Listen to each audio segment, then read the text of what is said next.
नमस्कार, मैं विशाल एक बार फिर से आप सभी का स्वागत है। संजौली शिमला मस्जिद विवाद आप सभी जानते हैं, जिसे आईटी सेल के दिहाड़ी मजदूर बुलाने का प्रयास कर रहे हैं और ये बता रहे हैं कि जो कांग्रेस की सरकार है वो मुलायम सिंह यादव के रास्ते पर चल रही है। अब मुलायम सिंह यादव के रास्ते पर चलने का मतलब क्या है? जैसे कि मुलायम सिंह यादव ने कार सेवकों के ऊपर गोली चलवाई, वैसा ही कुछ बताने का वो प्रयास कर रहे हैं कि वो संजौली में हो रहा है, जो कि स्थिति बिल्कुल उलट है। और अगर ऐसा होता है तो नरेंद्र दामोदर दास जी जो हैं वो सुखविंदर सिंह सुक्खू को पद्म विभूषण से तुरंत सम्मानित कर देंगे, क्योंकि नरेंद्र मोदी के ये डीएनए में है कि किसी भी हिंदू विरोधी कार्य को आगे बढ़ाओ, जो करे उसको सम्मानित करो। कोई भी मजहबी कार्य होते हैं तो मेरा शक का जो सुई है वो जाके एक जगह ही रुकता है, जिसके बारे में आप जानते हैं, हंसता हुआ नूरानी चेहरा। वो हंसता हुआ नूरानी चेहरा कोई और नहीं, वो अजैविक पुरुष है। अब इस पूरे घटनाक्रम को आप देखें तो अनिरुद्ध सिंह, जो कि हिमाचल सरकार के मंत्री हैं, और दूसरे विक्रमादित्य सिंह, उन्होंने गंभीर आरोप लगाए हैं कि भारतीय जनता पार्टी की सरकार ने 2 लाख रुपए उस मस्जिद के निर्माण कार्य के लिए दिए थे। और भारतीय जनता पार्टी के ही मुख्यमंत्री जयराम ठाकुर, पूर्व में सीएम वही थे, उस जयराम ठाकुर ने 12 लाख रुपए दिए थे। और ये कोरोना काल में मस्जिद का जो अवैध निर्माण हुआ, जो 1 तल्ले से 5 तल्ले तक पहुंच गया। पहले भी वो मस्जिद था, लेकिन वो पक्का नहीं था। वो सब कार्य किसके शासनकाल में हुआ? भारतीय जनता पार्टी के शासनकाल में। अब ये उनका आरोप है। अब मैं उनके आरोप से ऐसा भी नहीं कि इत्तेफाक नहीं रखता, और ऐसा भी नहीं कि मैं उसकी पुष्टि करता हूं, लेकिन ये संभव है। हालांकि उन्होंने जांच की बात कही है, लेकिन आप नरेंद्र दामोदर दास मोदी को देखें, वो भारत ही नहीं पूरे विश्व में मजहब के लिए हर जगह समर्पित है। जैसा कि आप जानते हैं कि उसी नरेंद्र मोदी ने मालदीव तक के मस्जिद के रख रखाव के लिए पैसे खर्च किए हैं। भारत में 2.5 दिन का झोपड़ा, जो कि पहले मंदिर हुआ करता था, वो मस्जिद का शक्ल ले चुका है। उसके भी मरम्मती के लिए नरेंद्र दामोदर दास ने पैसे दिया था। अहमदाबाद के भी एक मस्जिद, जो कि टूटी पड़ी थी, उसके लिए भी पैसा दिया था। दिल्ली में जो तमाम इस्लामिक स्ट्रक्चर्स है, जो कि जर्जर हालात में थे, उनका इन्होंने जीर्णोद्धार करवाया।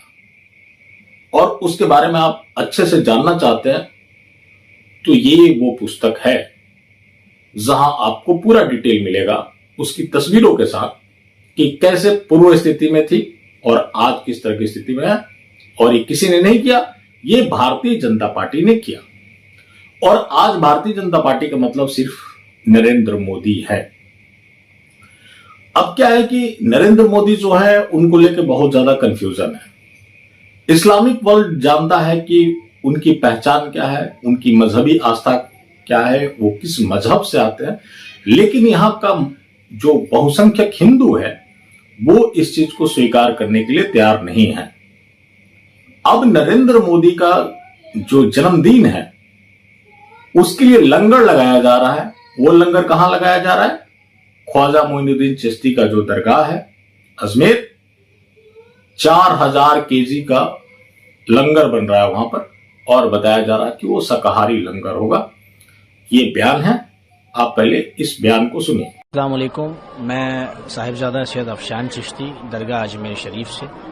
जैसा कि आप सभी को पता है कि आगामी 17 सितंबर को हमारे देश के वजीर आज़म, प्रधानमंत्री जनाब नरेंद्र मोदी साहब का जन्म दिवस है। उनके इस जन्म दिवस के मौके पर पूरे देश में जो बड़े बड़े धार्मिक स्थल हैं, उनके ऊपर सेवा के कार्यक्रम किए जाएंगे। इसी के तहत अजमेर दरगाह शरीफ में जो बड़ी देग है, यानी जो पूरे विश्व की सबसे बड़ी देग कहलाती है और सबसे बड़ी हांडी मानी जाती है, जिसमें पिछले 550 साल से शाकाहारी लंगर आज तक तकसीम होता चले आ रहा है। इसका पूरा इंतजाम और देख रेख जो हमारी ख्वाजा साहब की जमात है, हमारी जो खुदाम कम्युनिटी है वो करती है और उसी की जानिब से वो लंगर तकसीम किया जाता है।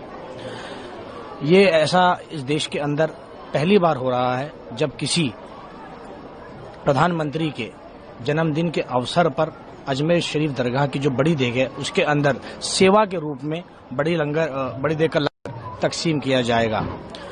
और ये जो देग है इसके अंदर हम आगामी 17 सितंबर को 4000 किलो शाकाहारी भोजन, जिसमें चावल होगा, असली घी होगा, ड्राई फ्रूट्स होंगे और उसका हम लंगर बनाकर यहाँ जो डिवोटीज़ हैं गरीब नवाज के उनके अंदर भी तकसीम करेंगे। साथ ही जो हमारे यहाँ के आसपास के जो गुरबा लोग हैं, गरीब जमात हैं, उनको भी लंगर सेवा के रूप में खिदमत खल के तहत तकसीम किया जाएगा। पीएम साहब के हक में उनके जन्मदिन के अवसर पर हम सगा गरीब नवाज की बारगाह में उनकी सेहत सलामती लंबी उम्र के लिए दुआ भी करेंगे। इस पूरे लंगर का जो आयोजन है वो इंडियन माइनॉरिटी फाउंडेशन और चिश्ती फाउंडेशन अजमेर शरीफ की जानिब से ये किया जा रहा है। और जब ख्वाजा गरीब नवाज रहमतुल्लाह अलैह, जो कि इंडियन सब कॉन्टिनेंट की सबसे बड़ी बारगाह है, जब यहाँ उर्स होता है तो हर वर्ष ख्वाजा साहब के उर्स में पीएम साहब अपनी ओर से चादर भी भेजते हैं। उस चादर को भी जो खुदाम समुदाय है वही गरीब नवाज की बारगाह में पेश करता है। इस बारगाह से हमेशा हर वक्त में हर दौर में मोहब्बत का। तो ये सब सुनकर आप अंदाजा लगा सकते हैं कि किस तरह की तैयारी चल रही है और किसके लिए चल रही है, जिसको हिंदू हृदय सम्राट ये कुछ चंद दिहाड़ी के लिए लोग बताया करते। कोई भी मौका हो चादर भिजवाना नहीं भूलते, लेकिन मास्टर स्ट्रोक लगता है कि पहले हरी चादर जाती थी, अब भगवा कलर की है, जो कि चिश्तियों के रंग ही वही है। तो असल जो दीन की पहचान है वो नरेंद्र दामोदर दास मोदी को है। और इनके दीन के मामले आप देखेंगे तो इनके सामने असदुद्दीन ओवैसी भी छोटे पड़ेंगे। और असदुद्दीन ओवैसी को भी दीन के बारे में अगर कुछ सीखना है, कुछ जानना है, तो उनको नरेंद्र दामोदर दास मोदी से संपर्क करना पड़ेगा। ये मेरे आरोप नहीं है, इसकी सच्चाई है, जिस सच्चाई को हम समय समय पर दिखाते रहे हैं। तो ये कुछ चल रहा है और ये कुछ भारतीय जनता पार्टी के दोहरे खेल है। और ये भारतीय जनता पार्टी एक तरफ तो मस्जिद बनवाती है और दूसरी तरफ उसके लिए छाती भी पीटती है, जैसा कि उनका आरोप है। और ऐसा नहीं है कि उस आरोप को ऐसे ही खारिज किया जा सकता है। ये लोग दीनी कार्य करते हैं और ये दीनी कार्य इस तरीके से करते हैं कि अभी देखिए, अभी खबर आई थी कि सूफी सर्किट बनवाएंगे। राम मंदिर के लिए 1 रुपया चंदा दिया था जब एक पुरुष ने, वो 1 रुपया किस लिए दिया गया था? हिंदुओं को चिढ़ाने के लिए कि आपकी यह औकात है। जो आप जानते हैं किसी को ट्रोल करने के लिए लोग 1 रुपया दे देते हैं, वही जो कि आज आप देखेंगे कि कोई भिखारी भी 1 रुपया लेने के लिए तैयार नहीं होता है। और उस राम मंदिर को लेकर जो खबर आ रही है कि 400 करोड़ का जीएसटी सरकार को मिलेगा, उस जीएसटी का इस्तेमाल किसी सनातन धर्म के मानने वालों के ऊपर तो नहीं किया जाएगा साक्षात रूप से। लोक कल्याणकारी योजनाएं चलेंगी या तो फिर नरेंद्र मोदी अपने कौम के लोगों को दे देंगे। और जो जन कल्याणकारी योजनाएं चलेंगी उन योजनाओं में भी उनकी भागीदारी देख लीजिए कि उनकी भागीदारी कितनी है।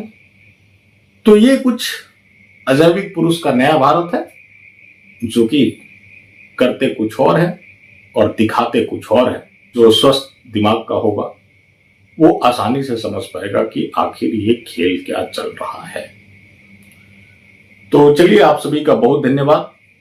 बाकी जिंदा रहें तो फिर मिलेंगे और मिलते रहें तो जिंदा रहेंगे। मिलना जुलना तो खैर जारी रखें, लेकिन मुजरा मानव के मुजरे देखने वाले लोग वो प्लेटफॉर्म संख्या 2 से कानपुर और 3 से नागपुर निकले, वहां भी नहीं जा सकते तो वो अजैविक पुरुष के किसी कार्यालय में जाए, जहां से कैंचीकरण के जरिए संतुष्टिकरण के पिताज बादशाह बने।